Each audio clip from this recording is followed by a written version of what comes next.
ladies and gentlemen. Welcome back to the Armchair Booking Wrestling Podcast. I'm your host. My name is Steve, and I'm very tired. Joining me as my co-host is Waylon Davis. Hey, everybody.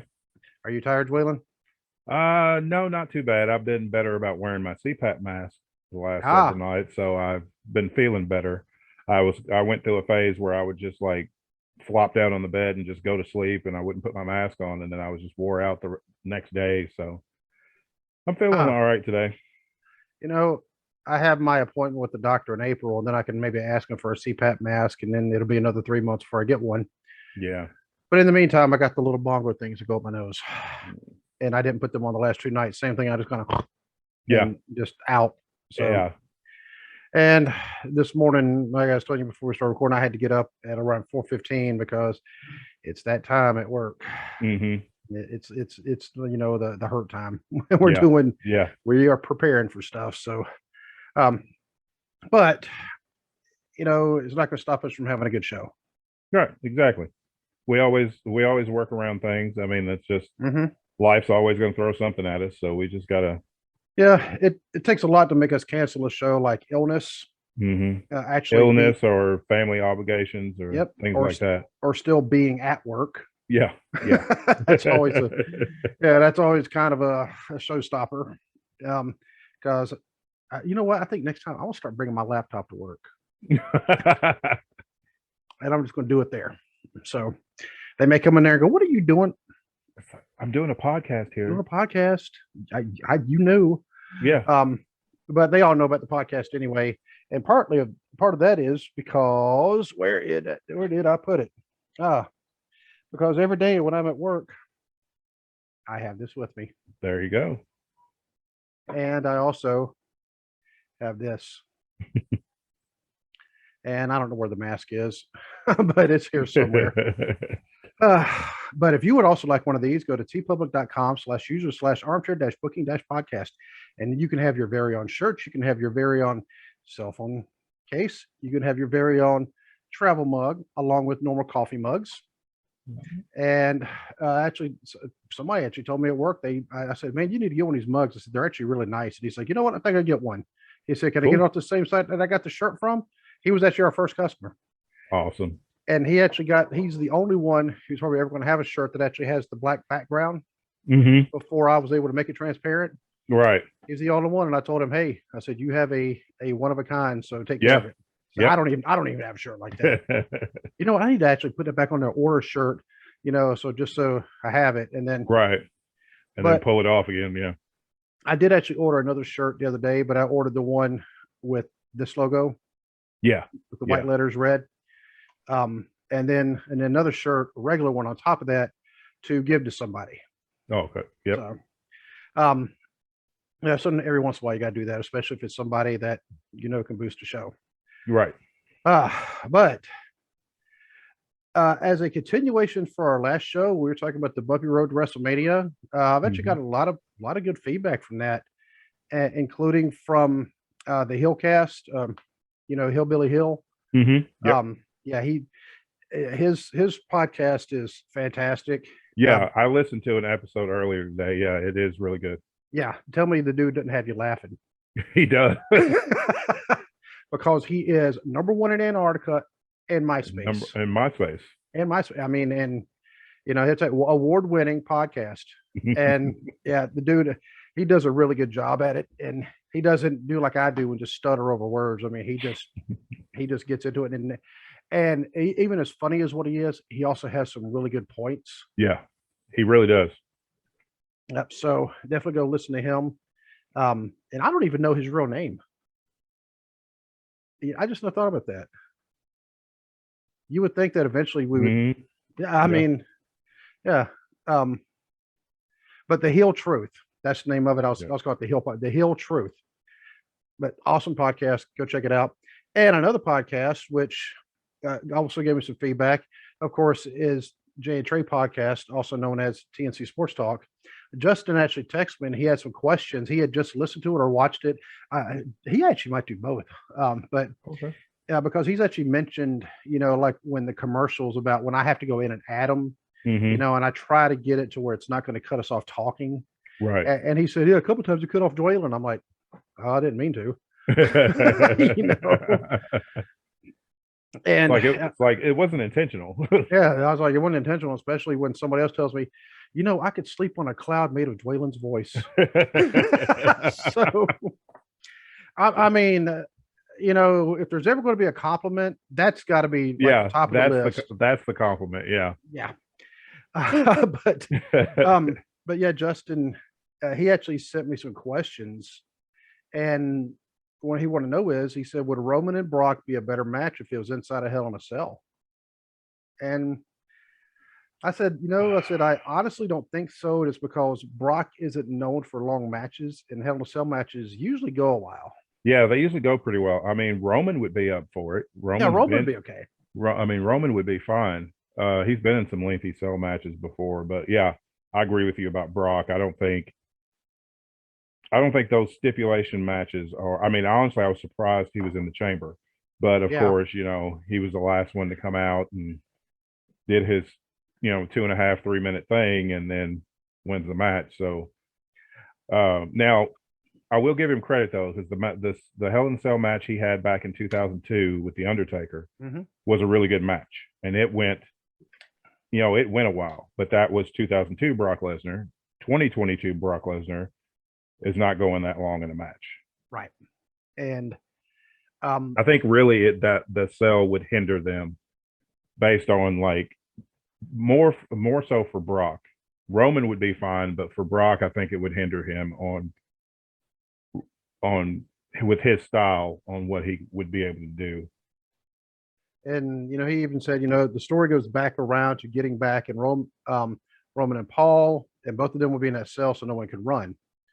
And well, neither one of them were running anyway. Yeah, really, neither one of them are running. Yeah, but he also pointed out something I had not even thought about this. Every match at Mania so far is also just normal matches. I was like, that is true. They haven't booked a single. Yeah, that's true. There's no gimmick matches. Yeah, not one. There's usually at least one. Yeah. I mean, some of the Manias, they've all been gimmick matches. Yeah. Usually there's like a street fight or cage match or something. Yeah, and he was texting me all this yesterday. I said, you know what? I said, I'll bring those up tomorrow when we record. I said, those are very good points. You know, he thinks Charlotte and Ronda should be a submission match. I'm like, yeah, that would be good. Yeah. I think it would make it more. I think it would add some interest to it, because I mean, honestly, for me, I'm going to watch it, of course, but I'm just not, oh my God, I've got to see this match. Right. So far, there's not a match on that card that I'm just like, oh my God, I'm so excited for this match. Yeah. I'm sorry, they don't book it like they used to. And it's like, I went back earlier to tell just, you know, real quick, the difference, how pro wrestling is for me. I still like to get that excitement and get those goosebumps while I'm watching a match. Yes. And things like that. I watched the Young Bucks versus the Lucha Brothers, the cage match for the World Tag Team titles from All Out last year. I got those goosebumps watching that match. That was one of the best cage matches I'd ever seen. And it's like, I don't get that with WWE anymore. I don't get that excitement or the anticipation for a match. It's like, because generally we've seen these all matches. Of them. Yeah, we've seen all these matches, you know, 100 times. Like, okay, Bianca Belair and Becky Lynch. I think this will be a good match, but I think it would have been better if it was the man version of Becky Lynch and not Big Time Bex, right, going against Bianca Belair. And of course, there's Logan Paul, there's Johnny Knoxville, and now there's Pat McAfee. Yeah, they made that official today. And that's 3 spots that are being taken. And if McAfee goes against Vince McMahon, that's 4 spots. 4. If Austin gets confirmed, that's 5. Lesnar 6. Part-timer. Yep. I always count Lesnar because he's a part-timer. That's 6 spots that full-time people are getting robbed out of at the biggest show of the year. But these people are still expected to go out every single night on television and the house show loop. And if they make pay-per-view, on the pay-per-view and give 110%. Mm-hmm. But then when is all this work rewarded? It never is. But we do have lots of news to go over since Mm-hmm. Monday. Wow. Yeah. And one of the biggest news items for me, and should be for a lot of people, is the drummer Dave Lombardo returned to Testament. I'm just putting that out there. That's huge news for me. How long had he been gone? Well, long enough that he returned to Slayer, and then he got kicked out of Slayer again. And how do you get kicked out of Slayer? It actually has something to do with business. Oh, okay. It was a money thing. And Dave Lombardo, of course, most people, they think Slayer. I mean, they think Dave Lombardo as a drummer. Yeah. And even though they've had some good drummers besides him, they had Paul Bostaph, who was a phenomenal drummer. I want to say Gene Hoglan may have played with him for a little bit, but Gene Hoglan just left Testament, and now Dave Lombardo is back in Testament and the way metal has been described is it's such an incestuous kind of business because there's all sorts of connections with all these bands. But anyway, we're a wrestling podcast. And by the way, Testament are one of the, if you had to say, like, they always talk about the big four thrash. They say, okay, well, who are the next four? Testament are definitely in the next four. Oh, okay. So I love that band. Cain Velasquez arrested for attempted murder. Yep. He got arraigned yesterday. From what I understand, the reports that I've seen, that he was trying to attack someone that had attacked one of his relatives. Oh, okay. So, but I haven't seen all the details, so I don't want to, it's one of those things you don't want to speculate until everything has, until things have been made public and we have the information. But yeah, I was very surprised. I mean, former UFC heavyweight champion, he knocked out Brock Lesnar. Legit knocked out Brock Lesnar. He had a cup of coffee in the WWE, and now he's in jail awaiting trial for attempted murder. Oh, poor Cain. Yeah, the match in Saudi Arabia just. Yeah, that was rough. I try to forget that happened and just focus on his UFC stuff. Yeah. Let's see. Scott Hall fell and broke a hip. Yeah. And our well wishes go out to Scott Hall. Hope he, absolutely recovers well. Buff Bagwell has now moved in with Diamond Dallas Page to help fight his demons. That's good, though. I'm glad he saw that there was an issue and took steps to get better, because a lot of people don't, even if they acknowledge the issue, then they're like, well, I know I have a problem, but I don't need to do anything about it. Right. And I'm glad he realized that he needed to do something about it before things got worse for him. Yep. And obviously our best wishes are out to him. Yes. And I actually, when he announced it on Twitter, I actually gave it a retweet and said, hey, we sent out our best to him, and he gave it a like. So yeah, Buff, but everybody's pulling for you there, bud. Absolutely. And let's see, Vince McMahon was on the Pat McAfee show to announce that about the WrestleMania. But I have not watched the interview yet, but people are saying, apparently, they said Vince McMahon actually came off really well in that interview. But I'm not surprised. I mean, he generally comes off well on interviews like that.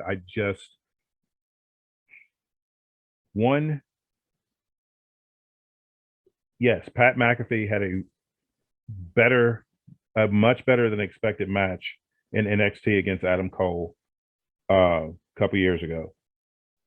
But that still doesn't mean that he needs a spot on the biggest show of the year, wrestling. Right. Especially not wrestling the 76-year-old chairman of the company, which is where this is going. Yeah. So I don't understand.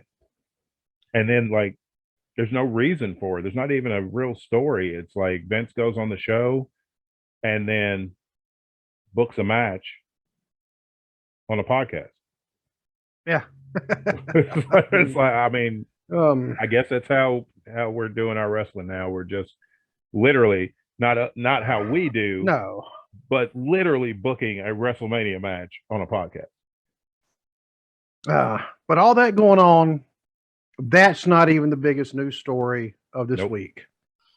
And unfortunately, I could not watch this one happen live because, like I said, I'm doing a lot of work right now. Mhm. But then you texted me, and my reaction was basically, holy crap. Yeah. Yeah. And Yeah. Tony Kahn has bought Ring of Honor. Yep. And I absolutely love it because I think you and I both said when Ring of Honor announced that they were going to be taking a hiatus for a bit, Mhm. that we both said, I hope Tony Khan buys them. Yeah. Yeah. Because Vince wasn't going to. Well, here's the thing. An article that I saw earlier, I saved it. Let me pull it up real quick. According to Mike Jones from PW Insider, WWE became interested in buying Ring of Honor when Ring of Honor announced they were going on hiatus in October of last year. They said both sides opened negotiations over a possible deal in December, but they never could. It says for unknown reasons, talks broke down without a deal being agreed to. And then it says this isn't the first time WWE tried to purchase Ring of Honor. Triple H reportedly wanted WWE to buy Ring of Honor back in 2018. The two promotions briefly held talks, only for Vince McMahon to decide he wanted to purchase a bigger company. Did he buy a bigger company? He did not. So No. So he missed out on buying one of the most influential wrestling companies of the last 20 years. I mean, without Ring of Honor, he wouldn't have a third of his roster. right. AEW wouldn't have, but AEW acknowledges. That's why I'm so glad that Tony Khan bought Ring of Honor, because he realizes and appreciates the contributions to the entire world of pro wrestling that Ring of Honor has made. And I hope, for everybody's sake, that Tony Khan does not make the mistakes other companies have made when they've bought a company. And this includes WWE buying WCW, JCP buying UWF, USWA buying World Class back in the day. Because that was actually one that Jeff Jarrett was talking about on his podcast just, I think, last week. And, and why a lot of times, we definitely saw when WWE bought out WCW, they could have kept it as a totally separate brand. Obviously they weren't going to have it on anything Turner, right? But they could have had it. They could have had that on Fox Sports or something similar. Oh yeah, back then. Yeah, and they could have treated it like a totally different company. Yeah, and they didn't do it. Go ahead.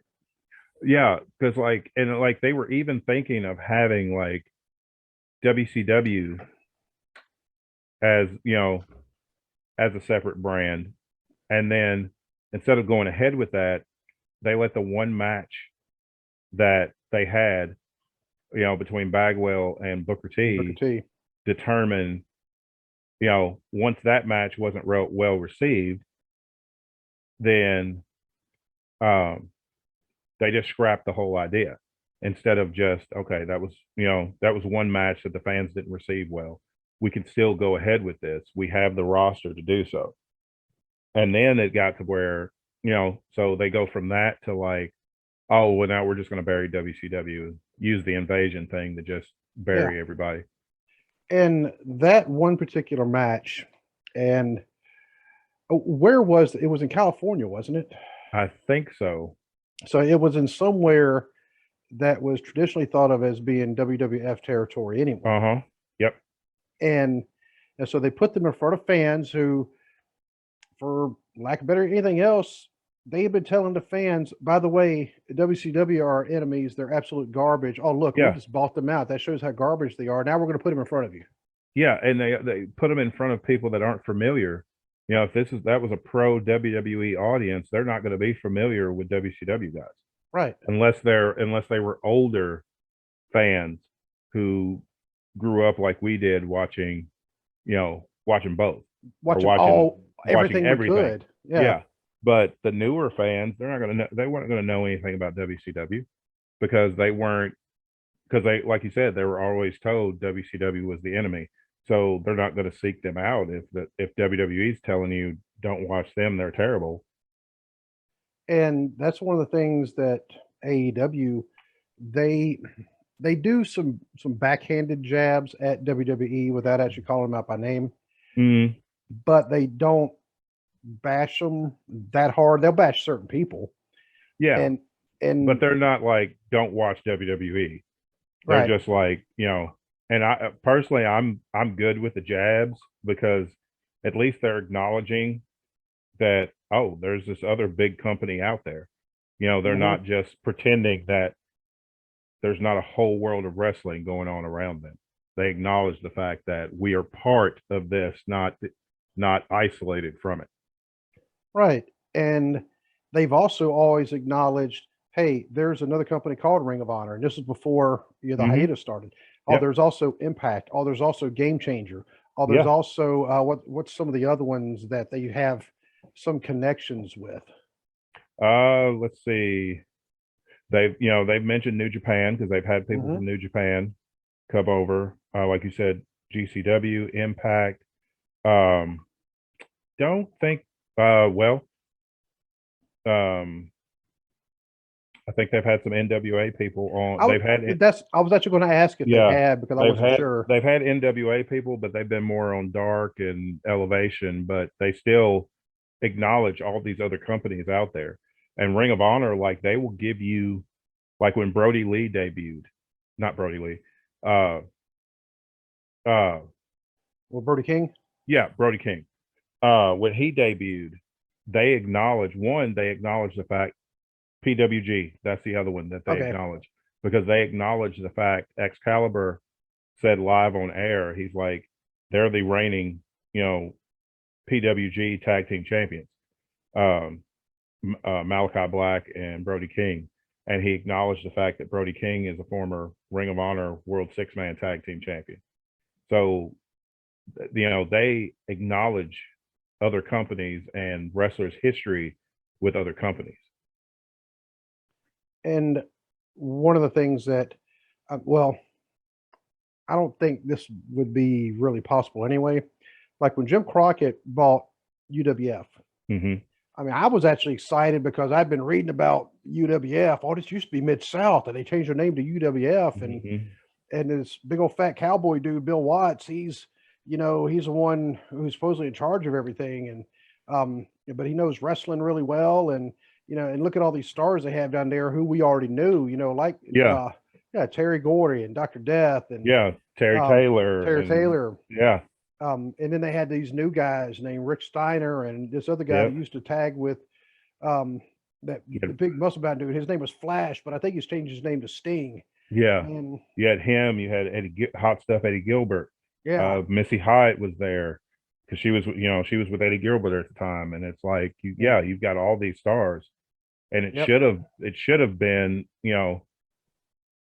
a huge boost for the wrestling business, but instead they raided. yeah They killed off all their titles. Then they had the audacity, and this was a stupid move on their part, to move the Jim Crockett offices all the way to it was somewhere in Dallas or somewhere in Texas, rather. yeah And for no reason, they had this big mark. They said you can't afford that, and they did it anyway. And then next thing you know, boom. yep. Mm-hmm. And then the worst travesty of all was when they brought in the Western States Heritage title. Oh my God. What the heck was that all about? I don't know what that was about. I mean, okay, when Arn Anderson can't make you think that a title is prestigious, that tells you the value of that championship. Yeah. And Arn Anderson would mention it in promos and be like Barry Windham, because Arn talked one time about how it was like right before Christmas, and he's like, me and Ole, our tree's a little bare this year. He's like, Tully's the United States heavyweight champion. Ric Flair's the world heavyweight champion. He's like, well, we don't have any belts. We're a little bared. And he's like, Barry Windham, I know you're the Western States Heritage champion. He's like, and don't think that I'm not watching you. And at any time I can take your belt. And it's like, I'm a huge Arn Anderson fan. And it's one of those, Arn could make you believe anything that came out of his mouth. And even me, when I was a kid, did not think the Western States Heritage title was important. I mean, the only champions I ever remember was Barry Windham and Larry Zbyszko. Yeah, that's the only two I remember. I mean, and I think it wouldn't have been as bad had they not slapped the word heritage in there.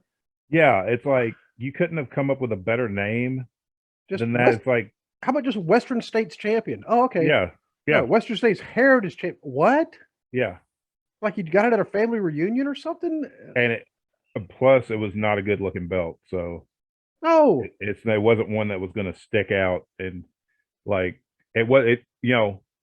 the classic NWA World Television Championship, I would love to have a replica of that. That is one of my favorite belts ever. And I mean, it stood out and it looked important. And the Western States Heritage belt just didn't look important. It just looked like something that was thrown together to add another belt. I am going to go look up that belt right now. Even though it's a lot of words to type out just for. Yeah, it's like you got to type out like a whole sentence just to look up the belt. Yeah, and I'm just typing in. I'm actually doing it on Wikipedia. I'm kind of thinking that may have been a mistake. There it is. NWA Western States Heritage Championship. Yeah. All right. Let's see if they have the belt, picture of the belt. Do you people not have a picture of the belt? Y'all suck. That tells you how important it was. When it's like when Wikipedia is not going to be bothered for anybody, because anybody can add stuff to Wikipedia. When nobody has added a picture of the championship.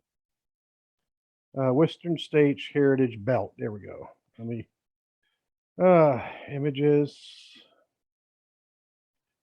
Yeah, I mean I've seen worse. But I mean it wasn't the worst belt that I've seen. But it's definitely not that. I've definitely seen better. I've definitely seen so many better belts. If somebody said to say what's your favorite see, they put the Western States a little bit too small. It was. Yeah, I'm gonna have to move this lamp a little bit.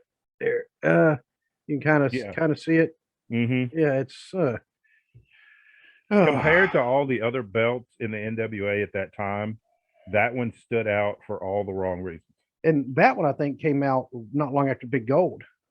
Yeah, so you got like the epitome of fantastic wrestling belts, and then it's like you got this other thing over here. Like, well, who made this? Did the same people make this belt? Maybe they retired from making the Big Gold belt and was like, crap, I still got to make this one. Let me just put together what I got left.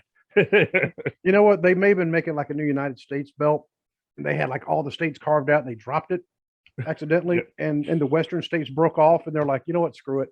Yeah, new title. They said they needed a new belt. Here you go. And my personal favorite, I've always told you, still the big gold dome. The 10 pounds of gold. Yeah, Flair still calls it the Harley belt. Yeah, I can see that. Yep. Because that's who I always associated with. I know Flair had it, a few times. Dusty had it. Jack Briscoe had it. Yeah, Terry Funk had it. But it's like whenever I see it, I think Harley Race. Yeah, I mean, I think Harley Race standing next to a briefcase of money, putting a bounty on Ric Flair. Bob Orton, Dick Slater, come take the money. Yeah, take the money. Then you go, I'm gonna go smoke a cigarette now. Yeah, it's like, it's like I wore myself out with that promo. But it's like that's what I think of with that belt. But I see the big gold belt, and it's like instantly it's Ric Flair in alligator shoes and in a $1,000 suit and screaming about Learjets and women and Space Mountain, and that's what I think of when I see that belt. The weird thing is, when you think Learjets and women, and the next thing you think of is usually not a Disney ride. Yeah. So, oh, but oh, but like I said, hopefully, and Tony Khan. I mean, I got to give the man a lot of credit. He actually, when he studies the successful wrestling things, he also looks at the ventures that failed, so he doesn't repeat that. And a lot of business owners, not just in wrestling, a lot of business owners in general, they don't pay attention to that. You have to look at both sides. What can help you succeed, and what can make you fail. Yeah, you've got to look at the failures so you don't repeat those same mistakes. And I feel like I agree with you. I feel like he's done a great job with that. And I think it's a good thing that he bought Ring of Honor. He's a brilliant businessman, but before that, he is a wrestling fan. He is a true wrestling fan who appreciates and has respect for the sport of wrestling. It's not, I feel like it's not just a business for him. This is a passionate thing for him. I feel like this is a dream come true to be involved in the world of pro wrestling, since he is such a huge fan. Yep, and I know a lot of people have they've kind of given him criticism because they're like, well, he's just a wrestling fan. Okay, he's a wrestling fan that's trying to do what he can to improve the business. You know who else does that? Exactly. Billy Corgan also does that. Exactly. And they're just trying to help things out. I mean, Billy Corgan did that with the NWA. Jeff Jarrett and his father did that with TNA. They wanted to give other wrestlers an alternative place to come and show what they could do. I don't see anything wrong with that. It's like, people want to complain that Tony Khan is a wrestling fan. What better person do you want running a promotion than a fan who's going to listen to his wrestlers, and who's not only going to listen to the wrestlers, he's going to listen to the wrestling fans. He's not going to pretend that he knows what they want better than they do. He's going to do his best within reason to give the fans what they paid for, because that's, without the fans, there's no business. So you've got to give the fans what they want, whether it's like the Hangman Page storyline. People were invested, 2 years invested in that storyline, and it paid off. Like Bully Ray was saying that when Hangman Page beat Kenny Omega for the AEW World Title, Bully Ray said that shouldn't have happened yet. They should have, to add more heat, they should have beat him and then go a little longer with the story. No, I think they did it perfectly, because if Hangman hadn't have won the world title when he did, I think fans would have lost interest in that story. It's like, we've already invested 2 years into this. This was supposed to be the culmination of our 2-year investment. And then if they'd have had Kenny Omega win, then people would have been like, all right, I'm tired of this. He's never going to win it. And then they're not going to care. It'd be a kind of a modern day, the Dusty finish. Even though they didn't actually have that finish, but the chase is never going to end. Yeah, exactly. And the chase has to end, eventually. But yeah, I respect Tony Khan for being a wrestling fan. I respect him trying to do right by the business, so to speak. I knew when Ring of Honor went on hiatus, we talked about this when right after they announced that they were going on hiatus. In the back of my mind, I figured that Sinclair Broadcasting, who owned Ring of Honor, would sell it if they got the right price. Because, sorry, light bulb going out, I forgot to change it. But so I figured they would sell it. I figured WWE would be smart enough to buy it, if for nothing else, buy the tape library. That is 20 years of premium wrestling content. Yes. I'm talking, oh my God, there's so many amazing matches. And it's like, you have a third of the Ring of Honor roster working for you. It's like, wouldn't you want, to showcase where they come from? But I think the reason that WWE didn't buy Ring of Honor when they announced they were going on hiatus is because Vince wanted to probably get it for pennies on the dollar like he did WCW. And Sinclair's like, absolutely not. Yeah, because we know what we have. So no. And we're not in there, Sinclair wasn't in a situation like WCW was where, they didn't have, WCW didn't have anything. They had no TV deal, no backing from, Time Warner or anything. So they had to sell. But Sinclair didn't have to.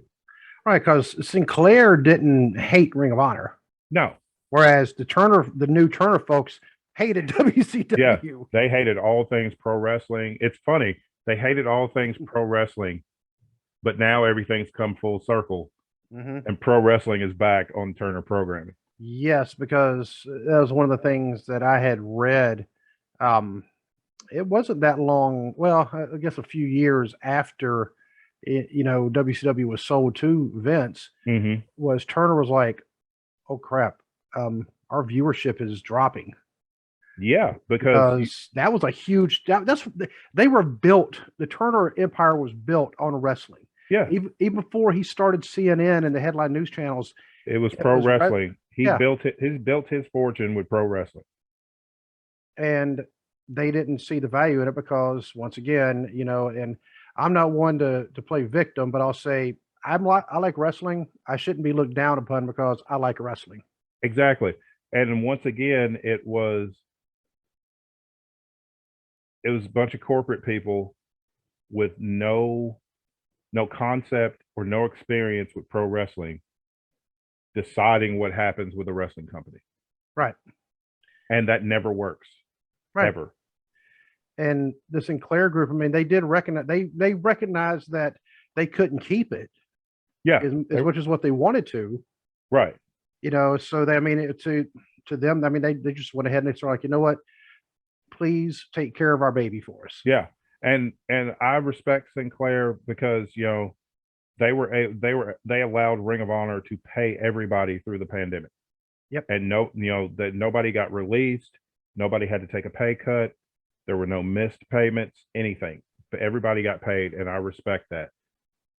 But, business-wise, I understand why they decided to sell, because by doing that, they did the right thing, but it bit them in the end.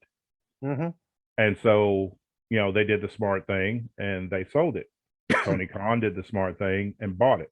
Yep. So, and that includes all intellectual property, the videos. I mean, all the merch. I'm pretty sure there is some merch left. And now I'm just, only time will tell what's going to happen now. Are they going to have like joint ventures, or is it going to be absorbed? I hope it's not going to be absorbed. Well, there have been reports, but nothing's been confirmed. But there's been some reports that are coming out that one possibility of what Tony Khan may do with Ring of Honor is have it be a developmental. Okay. And, that would be really good, especially if he can get it on Turner Network. Then you could have all the talent that you currently have on the YouTube shows can get some, actual TV time and develop that way, because there's been rumors that he's going to use it as a developmental, but still have main roster people, show up, or, it could also be a place to hire, recently released main roster people from other companies and have them go there to help the younger talent, improve and things like that. That's what I've been hearing, but again, nothing's been confirmed. But something I did hear is that Tony Khan is trying to work out a deal, and I've seen reports that the deal's already pretty much done. But there are reports coming out that Tony Khan is trying to finalize a deal with Warner Media, who owns the TBS and TNT, to put put the wrestling library for AEW and Ring of Honor on HBO Max, Okay. which would be great for me because I have HBO Max. So, I mean, I get all the Ring of Honor content and all the AEW content on HBO Max. It's like, yes, please. And I have HBO Max just because, well, it kind of comes with my job. So mine I get because I have AT&T and they we get it free with AT&T. actually, I also have AT&T. I didn't even think about that. But HBO Max is really good. I mean, I would pay for it even if I didn't, if I didn't get it for free, I would pay for it. It's got a lot of good stuff on there, and if that becomes a reality and AEW is able to put that kind of library on a major streaming service, that is going to be fantastic for the business. And it's really going to, I mean, Warner Media is going to love that because, I mean, if I didn't already have it, I would definitely subscribe just to watch Ring of Honor. 20 years of Ring of Honor wrestling. So, and you get to see people come through there like Shark Boy, Cheeseburger. Yeah, but I mean, well, there, and also, you know what? Who else went through there? Cornette. Yes. Yep. I mean, and AEW, I think, is like the only major company Cornette has not been a part of. Yep, because Cornette was he was the on-screen authority figure, but he was a backstage producer when he was in Ring of Honor. I think it was like the early 2010s, and so yeah, Cornette's there. Like the global reach of Ring of Honor is, I don't think people really understand. Like AEW on Dynamite yesterday had a 6-man tag for the main event. It was Adam Cole and Red Dragon versus Adam Page and 2 members of Dark Order. 4 out of the 6 men in that match became stars working in Ring of Honor. See, yeah, CM Punk became a star in Ring of Honor. Bryan Danielson, Christopher Daniels, Frankie Kazarian. There are a ton of guys on that roster that, I mean, to an extent, when Cody Rhodes left WWE, Cody became a big star in Ring of Honor. Yeah. And that was going to be one of my things in my notes. Cody Rhodes has not officially signed with anybody yet. No, he hasn't. I've also seen, this is just mere speculation that I've seen on Twitter. You know how wrestling Twitter is. Oh, yeah. But they're like, what if they, I don't feel like they're going to absorb Ring of Honor into AEW. I think they'll keep it as a separate entity. They're like, what if Cody is on Ring of Honor? Yep. Yeah. I was actually thinking that Cody could actually end up in Ring of Honor. Because Cody could end up in Ring of Honor. Cesaro is free right now to go anywhere he wants to go. He could be in Ring of Honor. This would be really good for the AEW roster because their roster is big. It would be another place to where talented people can get good TV time, without having to get released and signed with another company and all that, because your boss over here owns this company over here. So it's not like you've got to worry about, well, I got to negotiate with New Japan or Impact or WWE and all this. And it's like, no, I'm just going to work something out with my boss and go over here. And one of the things I've actually thought about, unlike the WWE, when WWE goes out and they have like their house show loops and they have like Raw, and then when SmackDown used to be on Tuesdays, the Raw and SmackDown, even when SmackDown was being taped, or even on Thursday, they were never that far away from each other geographically. Right. Because they always had, Vince McMahon was always going to be at every single thing. He's backstage Raw and SmackDown. Now, part of that, he does have a private jet that he uses Right. because he's got that kind of money. Yeah. Must be nice. Yeah. When you But got, I mean, I got to give it to him. I mean, he's dedicated. yeah, he is. And but I don't know if I would necessarily do that, because they are too kind of close to each other. If they could actually have some kind of loop where, okay, this group is like kind of middle to the east, this one's middle to the west, but then they kind of rotate and at some point meet somewhere, big pay-per-view, and then split off again. Yeah. Because there'd be some nights, okay, Raw one night. Well, the Raw that we saw in Columbus a couple years ago, it was in Columbus Monday night. They were in Dayton the very next night. Those two cities they're close enough to each other that people live in one and work in the other. Right. So, or they've had it where it's in Cincinnati and then Louisville. Same thing. You have people. I mean, that's about a 2-hour drive. So you wouldn't. I don't think you wouldn't have a lot of people making that commute every day, depending on if they lived on the outskirts of one and worked on the outskirts of the other. Yeah. I mean, and that's just just a couple of the examples where it's a little too close. Yeah. Where you're not going to get maximum audience at both because most people can't afford to go to both. Exactly. Yep. But if they AEW, first of all, their tickets, from what I understand, are more affordable. Even though the last time we were in Cincinnati, I was so broke, I still couldn't afford them. Right. I mean, we're talking like so broke. If they were selling cars for a nickel, the only thing I could do is walk up and down the road going, "Man, ain't they cheap?" So, and that's pretty broke.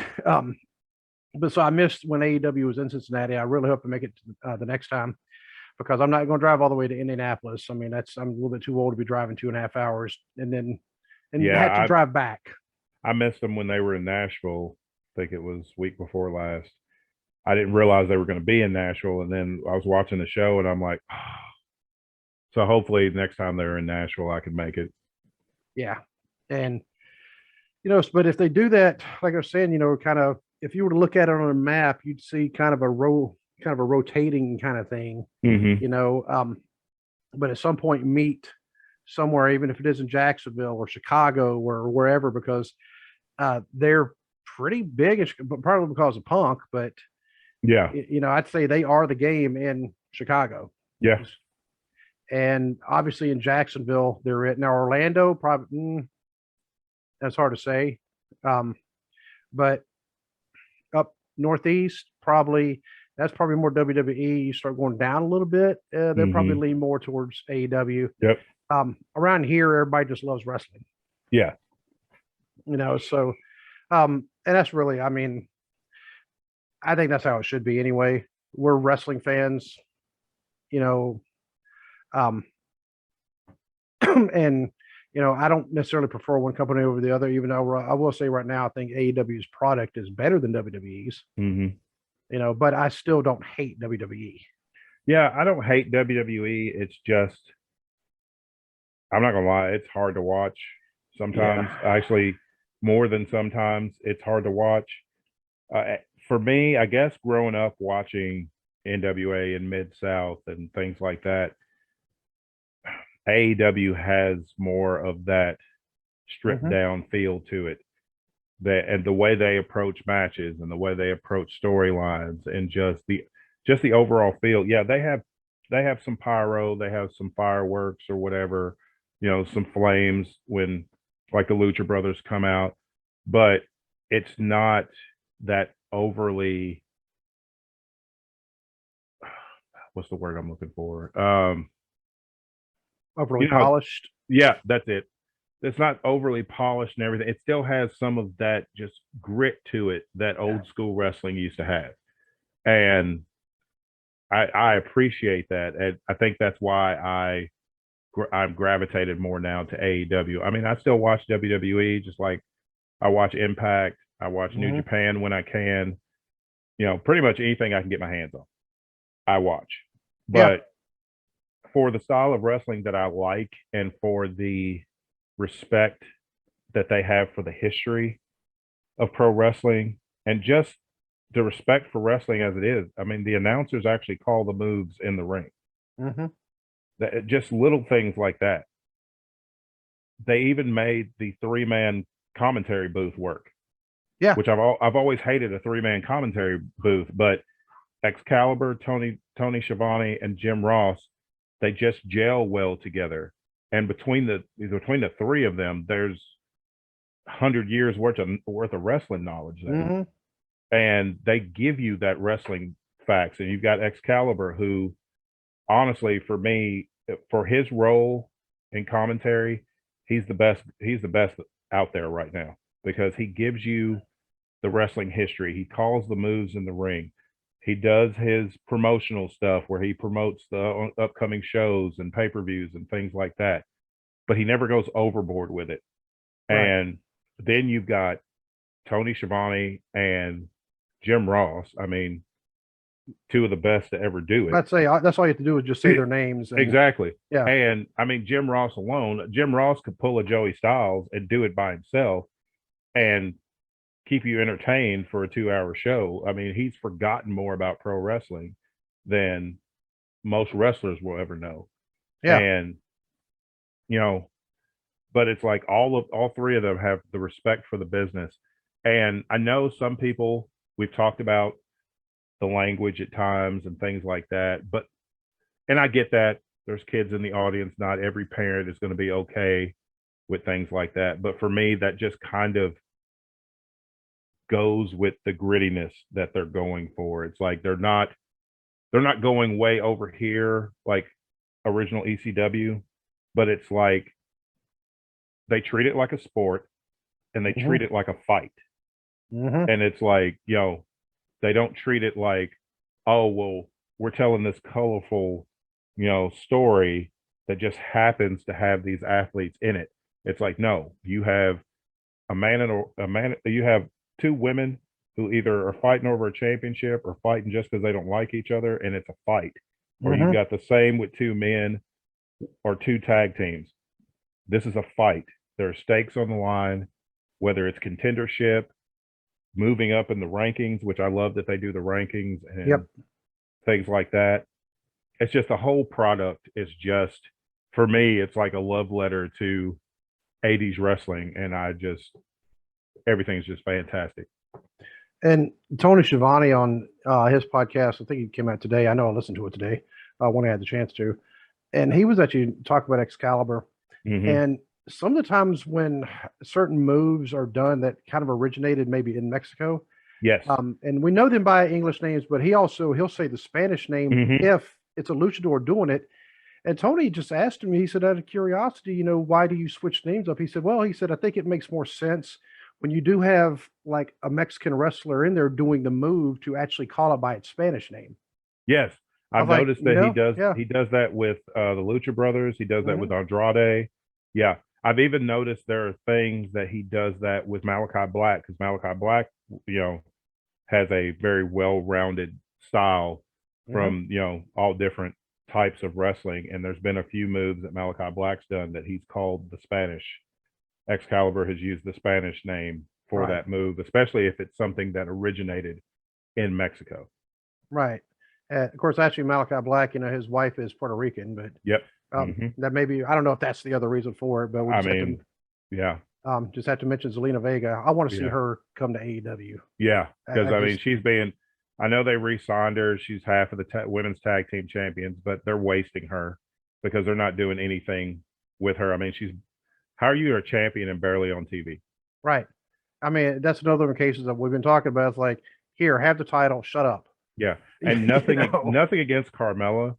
Carmella did work hard to get from where she started in NXT. She's a former SmackDown Women's Champion. She does work hard. She's confident in the ring. And if anybody takes offense, I apologize. But the only reason she gets so much TV time is because she's engaged to Corey Graves, and they have a TV show coming out. Oh, so they got to, All right, I'll come back. I think it's a TV show. I think it's a YouTube show actually. But either way, I'm not watching it. I'm not watching that crap. But they're getting their own show, so they've got to keep her on screen a lot to promote that. So it's like, so that's what we've come to. Yes. they're using wrestling to promote non-wrestling shows. Yes. That like Miz and Mrs. Yeah. I mean, and I like the Miz. You know, I mean, I've stated it before. I actually have a lot of respect for the Miz. I don't like that crap. Yeah. You know, I mean, and I think he's hilarious. I mean, I think he's a lot better than people give him credit for. They just don't like his origins. Yeah, well, I respect the fact that he worked hard. I mean, yeah, he had literally no experience at all. I mean, he comes from reality TV, and then he put up with the crap, JBL's crap. I mean, JBL's crap, Chris Benoit's crap. I say Chris Benoit's crap too. Yeah, and you know, he worked hard, and he's one of the top heels in the business. Mm-hmm. I mean, he does his job. He's one of those. He's in the mold of Tully Blanchard, because that's the type of heel that, for me, that Tully Blanchard is the benchmark for a great wrestling heel. Make people want to pay money to see you get beat up. Yep. That's the, you know, that's how it's supposed to happen. And the Miz does that. Every time I see the Miz, I just want to punch him in the face. He just has that face to where it's like, man, I want to hit this dude. Or since I can't do it, can somebody hit this dude? There's just something about your face. It's just something. There's something going on here. I just don't like your face. Is there anything I do to change that? No. Just don't like your face. Yeah. Oh, by the way, just kind of side note, I got in trouble for saying that to somebody I worked with in England one time. Because, you know, the dude, he was a little overly sensitive, and he didn't get that it was from a movie. Yeah. And next thing you know, I had a complaint from the super. So-and-so says that you're threatening to punch him. It's like, what? I was like, it's from Step Brothers. I mean, nobody. Yeah. But yeah, the kid was a little overly sensitive. He said, "Sir, the barber's bullying me." I'm like, dude, I am the last person that would ever be called a bully. Trust me. Right. You know, I'm sorry that you felt like I was being serious, but yeah, he was a little uber sensitive, and his next assignment, he also was determined to be uber sensitive there too. So anyway, but and this is the difference between, well, I was going to say AEW and WWE. No, it's the difference between WWE and everybody else. You know, everybody else promotes the wrestling. WWE are using the wrestling to promote other things. Yeah. And WWE and wrestling in general is already bigger than Jackass. It's bigger than Logan Paul. Now, granted, Logan Paul, I mean, he this was actually something that I heard on something. I don't know if it was, I think it was maybe another podcast, but they were talking about Logan Paul and how there's no justice in the world when Logan Paul, for his boxing match, got paid like tens of millions of dollars, where an actual boxer, you know, doesn't. Yeah. Because he's a YouTube influencer. Yeah. Yeah. He influences me to want to get rid of YouTube. Yeah. But the only reason we have it is so y'all come watch. Yeah. You wonderful. All of you wonderful people can watch us. That's right. We're not pretty, but we're real. Yeah, exactly. Yep. And that'll be our next slogan for our shirt. You know, we keep wrestling real. Yeah. Oh, you know what? There it is. There it is. There you go. Keeping wrestling real. Anyway, so remember, we do have to make a shirt that says that. Yeah. So that's right. Yeah, you'll see it soon. But anyway, and I hope this purchase will breathe, you know, kind of inject new life into wrestling, because now, like you said, I mean, even if they use it for developmental property, you know, or territory, great. If they use it as kind of a separate one, great. As long as they don't absorb it, because they're already, you know, the criticism. I mean, and it is kind of true. They're a little bit too big right now, because they're just grabbing everybody. But this is a place where, you know, well, some of the people they grabbed were just in Ring of Honor, you know, 3 weeks ago. Yeah. And now they're Yeah.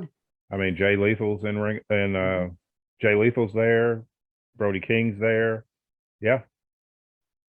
But I think this is a great thing for the business. And I think from another report that I saw, it was PW Insider, that people backstage in WWE were like really shocked because nobody knew until Tony Khan announced it on AEW TV. Like, oh, there was like, he kept it hush until like pretty much the world knew when he said it last night on TV. yeah. So people in WWE were just like floored, and some of them had to been wondering like, how is this the biggest wrestling company in the world and they didn't buy a Ring of Honor? I mean, now AEW plus Ring of Honor still doesn't necessarily equal the size of WWE, No, in money and things like that, but the scope of that kind of influence, having that kind of pedigree, AEW is 3 years old. mm-hmm. Ring of Honor is 20 years old. Mm-hmm. And that legacy, when that legacy can be attached to a 3-year-old company who has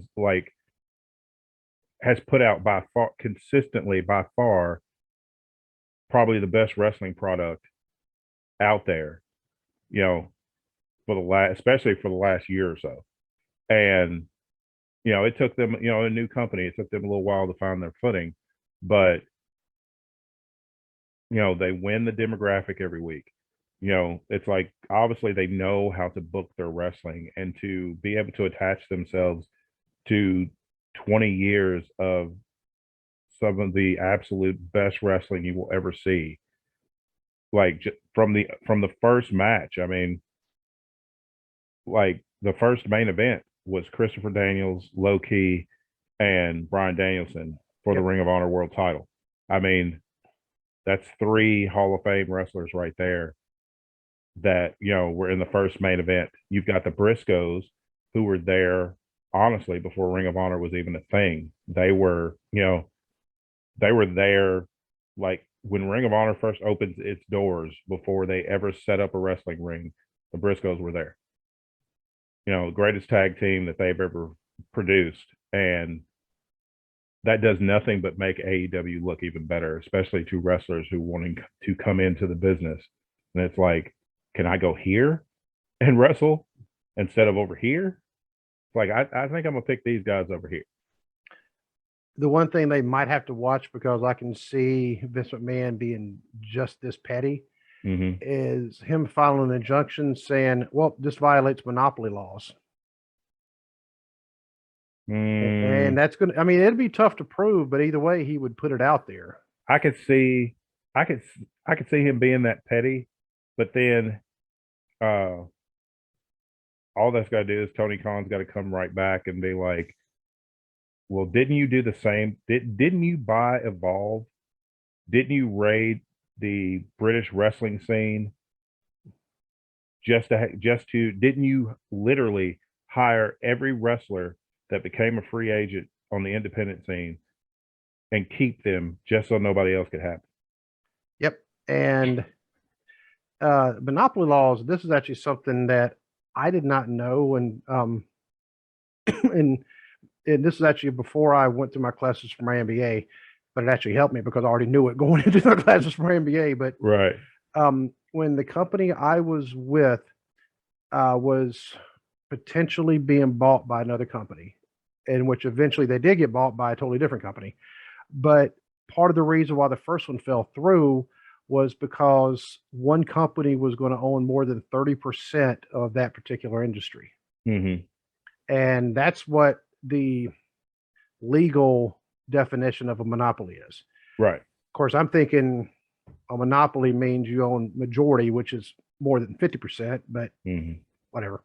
According to the legal definition, they say it's 30%. Yeah. I'm like, well, if they say legally, then there you go. And Vince McMahon, now,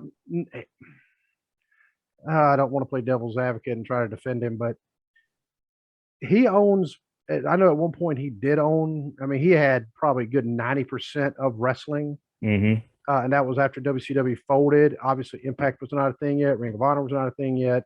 Yep. And I'm talking like just in the United States. I mean, you can't include AAA because that's in Mexico. You can't include the stuff in Canada because, I mean, it has to be, in the United States for those laws to apply. And so he should have been thankful whenever TNA Impact was formed. And then what was that other one that Hogan and Jimmy Hart tried to form, like the XFW or XFW, and it flopped. And then there was a couple of other ones that people tried to get off the ground, but really TNA was the only one that stuck. Everybody else went out of business within a year or two of opening. But he should have been happy that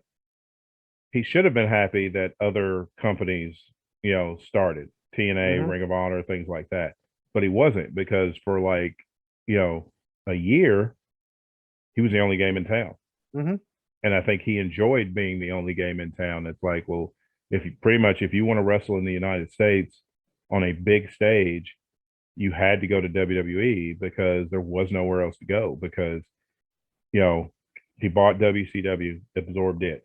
He bought ECW, absorbed it. I totally forgot about ECW. Yep. Well, like I said, he did the same thing with Evolve. That was a wrestling company that Brian Danielson and Corey Silkin, who used to own Ring of Honor before Sinclair Broadcasting, they started Evolve for a place that was more of a technical type style of wrestling for independent wrestlings to be able to go. WWE ended up, they put it out there like they were helping them, and then they rated their roster and then absorbed the company. Yeah, helping them fail. And now the only way to watch Evolve is on WWE Network. Oh, well, I will say this about WWE Network, but it's more or less some of the older stuff. You're talking about the older wrestling. If you want to see what Dwayne and I have been talking about, where it was a fight, go watch some of the old Mid-Atlantic. Go watch some of the old Mid-South. Some of the old World Class.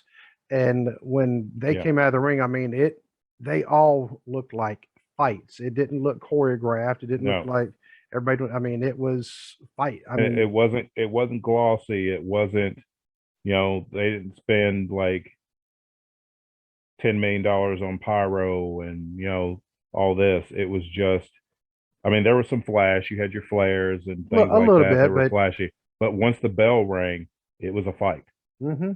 Go for a perfect example. Go watch Tully.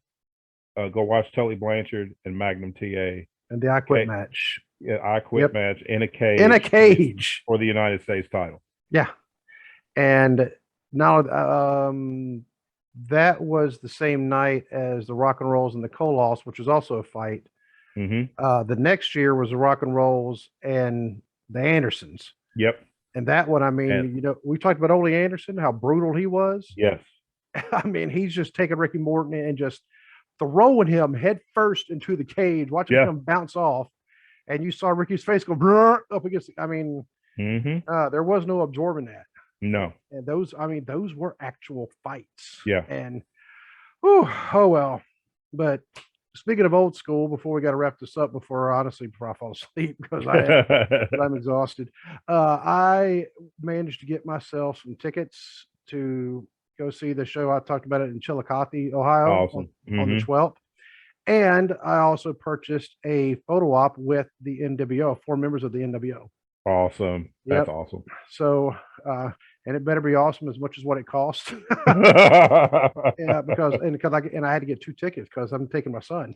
Okay. So yeah, I'll tell you after we get off the air, or anybody can go look it up, but I'll tell you after.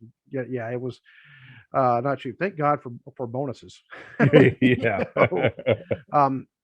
But let me just tell you, some of the people that are going to be at this thing, it's actually at Unioto, however you pronounce it, high school in Chillicothe. But these names: Kevin Nash, Kurt Angle, Steiner Brothers, Ron Simmons. Damn, that's right. We can go on family for just that word. New Age Outlaws and the Gun Club. Hey, there's a connection there. Yep. Enzio, which he's the one that's like, well, Enzo. Now he's NZO. Oh, okay. Yeah. Ricky Steamboat, the Four Horsemen, Tully Blanchard and JJ and Barry, Greg Valentine, Tommy Rich, Amber Nova, who's part of AEW. She's actually going to be wrestling Big Mama. Cool. Yep. Awesome. Yep. Buff Bagwell, Bobby and Jackie Fulton, and plus there's going to be more. They're doing meet and greets with. I want to call him Sheep Herder Luke so bad. I hate calling them the Bushwhackers. Yeah. But they're doing that. They're doing a meet and greet with Bill Dundee. I mean, they're calling it the reunion show, and it's also going to be. They can't call it WrestleCon because WrestleCon is actually a trademark thing, for what I understand. Yep. You know, but it's very similar to that, where they're having all these meet and greets, and you know, I'm stoked. And sounds like a lot of fun. Yeah, because if you saw in the picture that I posted earlier, you know, of course, wearing this, you know, wearing the wrestling shirt, because that's what you got to do when you have a wrestling podcast. You try to wear a wrestling shirt. Yep. Yep. Fearless Trade. That's what we're going to call it from now on. Just Fearless Trade. He commented, you know, and he actually asked me if I was going to go to the show in Ludlow. Well, it's on the same day, and I was like, no, I got to go to this one instead. And he's just like, lucky. Like, yeah, because I mean, it's about an hour and a half drive for me. So, you know, you got to throw another about a 45-minute drive, you know, for them if they want to go up to it. So, and then they got to make that drive back. And that's always the thing. It's not really the drive there; it's the drive back. You know, especially when, well, the wrestling starts at 6:30. So, if it ends at 9:30ish, there's only 8 matches. So, right. You know, so maybe 2 to 3 hours. So, and plenty of time to get back, you know, to get my happy butt back to Mount Orb. Right. Yeah. So, and you know, in Chillicothe, there's been rumors about a serial killer there for years. So I'm definitely going to hightail it out of there. Oh yeah. Yeah. Anyway, it's like, whoop, got to go. But yeah, I mean, and I didn't know the match list because there's other people, obviously, like I said, not listed on there. But some of them are going to be part of the matches. And like I said, Big Mama's going to be wrestling Amber Nova. And like Sinclair, Octavius Bentley was saying the other day how she's finally getting her due, what she deserves. He said she's worked so hard for it and she's finally getting the recognition, you know, so I'm happy to see that too. Yeah. You know, so me too. But besides that, I don't think there's anything wrestling wise going on this weekend. I don't think so. Take that back. Sorry. AEW pay-per-view. Yep. AEW Revolution, which looks like it's going to be an amazing show. Adam Cole versus Adam Page for the world title. Britt Baker versus Thunder Rosa for the women's world title, which I think Thunder Rosa should win. I do too. I love Britt Baker, but she would be fine. It's not going to hurt her to lose at this point. She's become such a big star in that company, and that's through like her hard work. She's built herself into this big star that losing the title is not going to hurt her. But Thunder Rosa is red hot and has been for a lot of years, and this would be amazing if she could win it. I think Thunder Rosa is, even though, you know, like we're saying, she's been all right, but she's gone unnoticed because she hasn't been as like a WWE. Yep. I have a feeling she is going to be one of the big stars in women's wrestling, period. Yep. You know, she's going to be up there mentioned with like the Medusas, you know, and like the Wendy Richters and like a Britt Baker, even, you know, like a Charlotte, like she's going to be, her name is going to be thrown in there as well. Let's see what else. We've got a triple threat tag team match for the world tag titles. You've got Jurassic Express defending against Red Dragon and the Young Bucks. So, I mean, that's going to be an amazing match. It's going to be action just all over the place. Oh yeah. Eddie Kingston versus Chris Jericho. Okay, that'd be a good one. Got, what else is there? Jade Cargill versus Ty Conti for the TBS Championship. I know there's something else that I'm missing. The MJF and CM Punk dog collar match. If you haven't seen the CM Punk promo from last night, the segment with CM Punk and MJF, check that out. I've heard it gets pretty nasty. It gets pretty nasty, but there was some amazing callbacks to Ring of Honor in that. I don't want to give it away in case nobody's seen it, but please check that out because it was fantastic. You've also got the ladder match, to determine, the Revolution ladder match. Whoever wins it gets a shot at the TNT Championship. And so we've got Wardlow, Powerhouse Hobbs, Keith Lee, Orange Cassidy, and who else is in there? I can't think of who the other person is. Oh, Ricky Starks. And there's one more spot that I think it's going to be determined. I think it may be a mystery spot, is what I think. If it is a mystery spot, I'm kind of wondering if Cesaro's not going to show up, because he could. I mean, he could. Because I'm already thinking, okay, you mentioned Keith Lee, you mentioned Powerhouse Hobbs, you have Wardlow, Ricky Starks. I'm trying to think of like his size. He's not a small guy, but compared to the other ones, I was going to say, and Orange Cassidy's definitely smaller. Yeah, it's like he's big. He's a little bigger than Orange Cassidy, but it's like Wardlow, Keith Lee, Powerhouse Hobbs, and then it starts getting smaller. But it's like I'm dying to see the three big men let loose with ladders in this match. They're going to break a ladder. Oh yeah, they're going to go snap. They're going to break a ladder on somebody, is what they're going to do.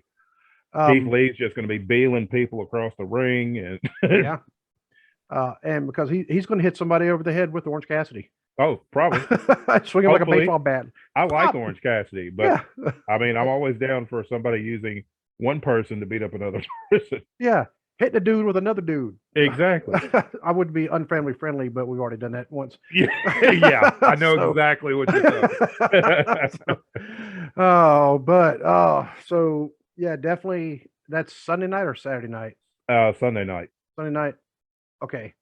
I don't know what's going on because I'm gonna try to watch it Sunday night, but if not, I'll catch the replay on Monday.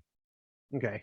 And so Monday we may or may not do a review on it. Well, I have to, if I'm able to watch it, which I already told you what I was going on. So I mean, my even like as soon as I get off work right now, I'm coming home and doing work.